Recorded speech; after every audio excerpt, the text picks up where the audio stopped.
Guys, welcome back to my channel Earth Mom Dehradun. मैं हूं ज्योति और वेलकम है आप सभी का मेरे चैनल में। अगर आप इस वीडियो के माध्यम से चैनल में नए जुड़े हैं तो प्लीज़ चैनल को सब्सक्राइब ज़रूर कीजिए। साथ में नीचे एक बेल नोटिफिकेशन है, इसको भी हिट कर दीजिए ताकि मेरे आने वाली हर वीडियो का नोटिफिकेशन आप सभी को सबसे पहले मिल जाए। तो आइए आज का रिएक्शन वीडियो हम लोग शुरू करते हैं। सो गाइस, मैंने कल आंटी जी का वीडियो देखा, यानी कि अप्सरा मॉम का मैंने वीडियो देखा और उस वीडियो में उन्होंने सारी की सारी सिचुएशन हमारे सामने पूरी तरीके से एक्सप्लेन कर दी।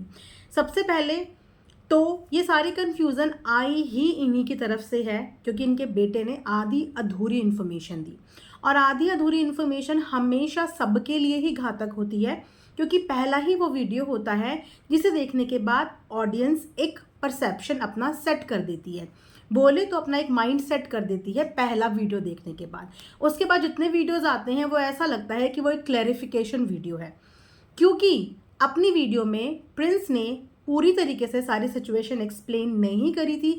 शायद इसका रीज़न ये भी था कि उनको पूरी सिचुएशन पता ही नहीं थी, क्योंकि ये सारी सिचुएशन उनकी मम्मी डील कर रही थी, डॉक्टर से बातचीत वही कर रही थी। तो शायद प्रिंस को खुद भी इतनी सारी जानकारी नहीं थी, तो उसने एक वीडियो तो बनाई लेकिन वो आधी अधूरी इन्फॉर्मेशन के साथ वीडियो बनाई, जिस वीडियो के बाद डेफिनेटली आंटी की तरफ हेट गई, सेम उसी तरीके से जिस तरीके से अंशु के टाइम पे उनकी तरफ हेट गई थी।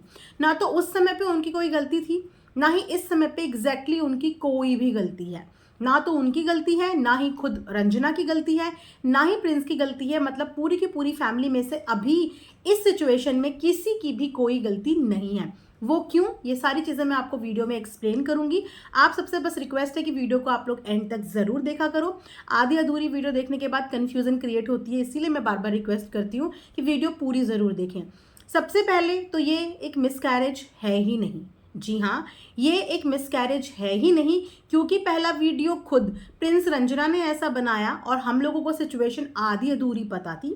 हमें भी यही लगा कि पेट में दर्द हुआ और ब्लीडिंग हो गई, दैट मीन्स कि मिसकैरेज हो गया। बट नो, एग्जैक्ट ये सिचुएशन नहीं थी। मैंने जब आंटी का व्लॉग देखा तो पूरी सिचुएशन जो मुझे समझ में आई, मैं यहाँ पे अपने शब्दों में वो एक्सप्लेन कर देती हूँ आप सबके साथ। और आप सब भी प्लीज़ इससे रिलेटेड अपना अपना एक्सपीरियंस ज़रूर शेयर करना, क्योंकि हर एक प्रेगनेंसी डिफरेंट होती है। आप अपनी प्रेगनेंसी के साथ किसी और की प्रेगनेंसी कभी भी कंपेयर नहीं कर सकते। हर एक लेडी की अपनी अलग और अपनी डिफरेंट प्रेगनेंसी जर्नी होती है, क्योंकि जो हमारे साथ नहीं हुआ ज़रूरी नहीं कि वो दूसरे के साथ ना हो, या जो दूसरे के साथ हुआ ज़रूरी नहीं कि वो हमारी प्रेगनेंसी जर्नी में हमारे साथ हुआ हो। इसीलिए हर किसी के अपने अपने एक्सपीरियंसेस है। आप सब भी अपनी अपनी एक्सपीरियंस कमेंट सेक्शन में ज़रूर शेयर करना। इससे क्या होगा कि बाकी की लेडीज़ के लिए हेल्प हो जाएगी, जो कंसीव करना चाहते हैं या जो इस सिचुएशन से डील कर रहे हैं, इनफर्टिलिटी की प्रॉब्लम फेस कर रहे हैं, तो उन सब के लिए आपके एक्सपीरियंस के हिसाब से हेल्प हो जाएगी। तो आप सब अपनी अपनी pregnancy journey please comment section में शेयर ज़रूर करना। तो यहाँ पे यस, ये एक मिसकैरेज नहीं था, ये एक अबॉर्ट था, और वो भी डॉक्टर के द्वारा बताया हुआ अबॉर्ट। रीज़न बिहाइंड कि बेसिकली क्या होता है कि 5th वीक के बाद से बेबी की हार्ट बीट बननी शुरू हो जाती है। उससे पहले वो एक्चुअली में एक मास का, अगर एक सरल भाषा में बोलो, हिंदी भाषा में बोलो, जो डॉक्टर भी हमें समझाते हैं कि इनिशियल डेज में वो एक्चुअली मास का एक टुकड़ा ही होता है, बेसिकली उसका ही एक टुकड़ा होता है। लेकिन 5th वीक के बाद से दिल बनना शुरू होता है और उसके बाद 6th वीक के बाद प्रॉपर धड़कन आनी शुरू हो जाती है। और इसीलिए जितने भी अल्ट्रासाउंड होते हैं वो 2 महीने के बाद ही होते हैं, 2.5 महीने में, 3 महीने में, लेकिन 2 महीने के बाद ही होते हैं। डॉक्टर भी वेट करते हैं धड़कन आने का, क्योंकि उससे पहले अगर वो चेकअप भी करेंगे तो उस चेकअप का कोई फ़ायदा नहीं होगा, उस अल्ट्रासाउंड का कोई फ़ायदा नहीं होगा, क्योंकि मेन होती है बेबी की धड़कन, यानी कि फिटस की धड़कन, और वो धड़कन आपको 6 वीक तक आ जाती है। इसीलिए डॉक्टर 6 वीक के बाद ही अल्ट्रासाउंड करना या टीवीएस करना प्रेफर करते हैं। ठीक है, अब इनके सीन में क्या था? इनके सीन में ये था कि इनका पहले अल्ट्रासाउंड एज सच नहीं हुआ था, बेसिक टेस्ट हुए थे, जो टेस्ट प्रेगनेंसी में चलते हैं। प्रेगनेंसी खराब ना हो, मिसकैरेज की संभावना ना हो, इसके लिए डॉक्टर्स इंजेक्शन देते हैं। एंड यस, वो इंजेक्शन कॉस्टली आते हैं, वो इंजेक्शन देते हैं ताकि मिसकैरेजेस के खतरे थोड़े कम हो जाए। लेकिन इनकी सिचुएशन में क्या था कि 6 वीक से ऊपर भी हो चुके थे, ऑलमोस्ट 3 मंथ्स भी हो चुके थे, लेकिन बेबी की हार्ट बीट ही नहीं आई थी, क्योंकि बेबी इनका डेवलप ही नहीं हुआ। उसकी ग्रोथ ही नहीं हुई, वो एक्चुअल में वही उसी पोजीशन में रह गया जिस पोजीशन में एक मांस का टुकड़ा जब इनिशियल डेज में डेवलप होता है, उसके अंदर कोई धड़कन आई ही नहीं। और धड़कन ना आने का रीज़न रील बनाना नहीं हो सकता, धड़कन ना आने का रीज़न किचन में काम करना नहीं होता, धड़कन ना आने का रीज़न XYZ कोई भी फैक्टर नहीं होते। अगर बच्चे की ग्रोथ नहीं हो रही है और उसकी धड़कन नहीं आई है, तो उसके जो सिर्फ और सिर्फ रीज़न होते हैं वो होते हैं मेडिकल रीज़न। ईदर अगर माँ को बीपी या शुगर का कोई प्रॉब्लम है तो उसकी वजह से ऑक्सीजन की सप्लाई कम होती है, और ऑक्सीजन की सप्लाई कम होने की वजह से फिटनेस का हार्ट जो है, दिल जो है, वो धड़कन में प्रॉब्लम क्रिएट करता है क्योंकि उसको सफिशिएंट ऑक्सीजन नहीं मिल पाता अगर कि मदर के अंदर बीपी और शुगर है। इसीलिए प्रेगनेंसी में सबसे पहले सारे टेस्ट हो जाते हैं, बीपी, शुगर, थायराइड, आयरन, ताकि अगर कोई भी एज सच कॉज निकल के आए तो उसका तुरंत मेडिकेशन शुरू हो जाए।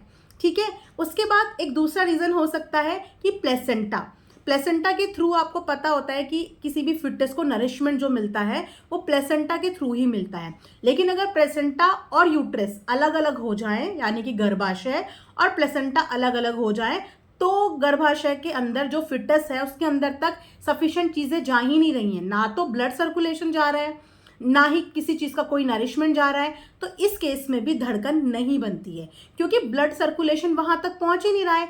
प्लेसेंटा ऑलरेडी अलग हो गया है और जो फिटनेस है वो ऑलरेडी अलग हो गया है, राइट। उसके बाद जो थर्ड कॉज हो सकता है इसका, वो होता है जेनेटिक रीज़न भी। जी हाँ, कुछ कुछ जेनेटिक रीज़न में भी ऐसा होता है। तो जो सिचुएशन आंटी ने एक्सप्लेन करी, उस सिचुएशन में इंसानी बस बिल्कुल भी नहीं था, किसी का कोई दोष नहीं था।